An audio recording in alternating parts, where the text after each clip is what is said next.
Hello and welcome to this video. In this video, I'll be showing you how to change the local regional settings within your Power BI desktop. When you import data into your Power BI desktop, you might need to set the local settings of your Power BI desktop file to be the same locale as the data source. Displayed on the screen is a Power BI desktop file with some imported data. So let's say I want to change the local settings for the data I imported.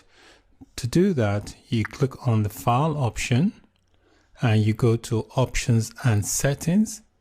Within the Options and Settings, you click on Options and we'll wait for it to bring up the screen. So you get this options screen. In this area here, titled Current File, you can click on this regional settings. And within the regional settings, you can see mine is set to English, United Kingdom. If you are in the US, you can select your US or select the appropriate local regional settings for your area if you don't want to set it to, say for example, English United Kingdom. So this is where you would need to change the locale for any data that you import into your Power BI desktop. So that's it for this quick video. Thank you for watching. Bye for now.